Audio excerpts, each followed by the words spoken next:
सुरक्षा के लिए किसी भी वस्त्र पहनिए, पर मर्यादा ठीक हो, नियम ठीक हो, आपकी आस्था ठीक हो, आपके विचार ठीक हो, भक्ति आप कीजिए, किसी व्यवस्था में कीजिए। आप खेत में काम करते हुए कीजिए, आप घर पे काम करते हुए कीजिए, आप अपने दफ्तर में कीजिए, अपनी दुकान पर कीजिए, अपनी मजदूरी कर रहे तो कीजिए। ईश्वर के नाम का जाप करने से आपके अंतःकरण के अंदर एक तो सफाई आवेगी। जो सेवा आप करते हो सत्संग में आकर के, इससे आपका अंतःकरण साफ होता है। कल भी आपको बताया था, लेकिन रोजाना थोड़ा थोड़ा दोहराना पड़ा है, क्योंकि नए भक्त जन आते हैं। जितनी आप सेवा सत्संग में करोगे उतना ही आपको लाभ ज्यादा होगा, अंतःकरण में सफाई आवेगी। और जब आपको 7वां दिन होगा, आप देख लीजिए जो यहां सेवा कर रहे हैं, और जब आप यहां से जाओगे आपकी आंखों से आंसू नहीं रुकेंगे। जिन्होंने तन मन से और सच्चे भाव से सेवा की है, सब तय बस की बात नहीं होती। आपका भी कसूर नहीं, हमारे भी ऐसे हो जाता है।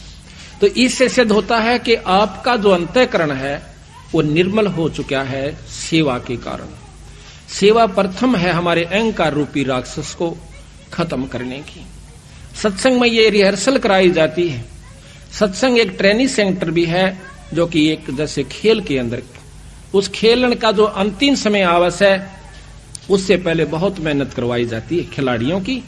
उनको वो नियम सिखाए जाते हैं कि ऐसे ऐसे आपने करना होगा, जबकि आपका सही तत्व बगेगा जब वो खेल शुरू होगा। तो उस समय हमारी सबसे बड़ी आंट के बनेगी। अहंकार हमारा सबसे बड़ा दुश्मन है, जो परमात्मा को कति पसंद नहीं है। जो झुक नहीं सकता उसमें भक्ति प्रवेश नहीं हो पाई।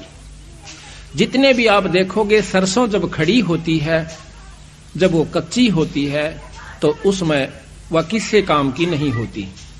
उसमें वह वस्तु नहीं है जिसके लिए वो तैयार की गई है, अभी बन नहीं पाई। जब तक उसमें सरसों परिपक्व नहीं होती तो ऐसे खड़ी रहेगी।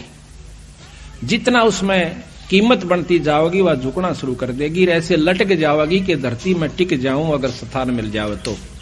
इसी प्रकार जो परमात्मा के प्यारे हंस हैं, भक्तजन हैं, उनमें नम्रता नहीं आई और उन्होंने झुकना नहीं सीखा, तो भक्ति उनमें 70 जन्म भी नहीं की जा सकती, ना वो पार हो सकते। ये नियम है संतों का।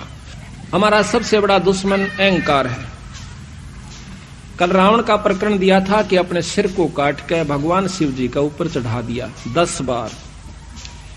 हम इतनी भक्ति कभी भी नहीं कर सकते, लेकिन उसमें कमजोरी यही रही कि उसने नमस्कार करना नहीं सीखा। अभिमान चाहे भक्ति का हो जावे, चाहे पद का हो जावे, पैसे का हो जावे, ऊंचे कुल का हो जावे, दान का हो जावे, ये भी हानिकारक ही रहेगा। सर्वस्व दान देकर और अपने मुंह तक न्यू नहीं कह कि मैंने दान कर दिया, वो भी आपको नुकसान देगा। ना कीजिए, लेकिन करके ये मत कह दीजिए कि मैंने बहुत ये जितना दे दिया। वहां पर हम कुछ नहीं कर सकते। सेवा करके भी अभिमान हो सकता है कि मैंने दिन रात सेवा करी। जीव कुछ नहीं कर सकता जब तक ईश्वरीय रजा उसके ऊपर, गुरु कृपा नहीं होती और उसके पिछले संस्कार प्रभावी नहीं होते। पिछले पुण्य कर्म उस पर दबाव देते हैं। जैसे माड़े कर्म का जीव कुसंगत में जाकर बैठेगा, चाहे 100 जने बरज लो उसको, वहीं पर जाएगा। अच्छे संस्कार का जीव, अच्छे संस्कार की हंस आत्मा, वो पुण्य कर्म इंसानों के पास, भक्तों के पास जाएगी, वो सत्संग में आवेगा। आज आप देख रहे हो कि यहां पर अगर नाचने और गाने का रागनी कंपटीशन का प्रोग्राम होता तो 50-60 हजार व्यक्ति सहमत आ जाते बिना बुलाए। और हम कम से कम भी 20 महीना से पहले पत्र डाल रहे हैं, इश्तिहार लगा रहे हैं, हाथ जोड़ जोड़ कर निमंत्रण दे रहे हैं कि 2 घड़ी जरूर आना, 1 दिन का समय मिले अवश्य आना, तो नहीं आ पा रही है। यही कारण है कि सकल पदार्थ हैं जग माही, पर भाग बिना नर पावत नहीं। और जिनके 16 दिन हैं, जिनके शुभ कर्म ज्यादा प्रभावी हैं, वो कई सैकड़ों किलोमीटरों से चलकर आज भगवान के दरबार में आए। और कल कितनी सर्दी थी, छोटे छोटे मासूम बच्चों को लेकर अपनी गोदी में आज भगवान के दरबार में आए। ऐसा क्यों? क्योंकि उनके पुण्य कर्म लाए हैं। और जिनके माड़े कर्म है वो मनमाने को रिश्तेदार आ जा और उन ले जावा किता कह देगा भैंस मोल लेनी से मैंने दिवा के ला।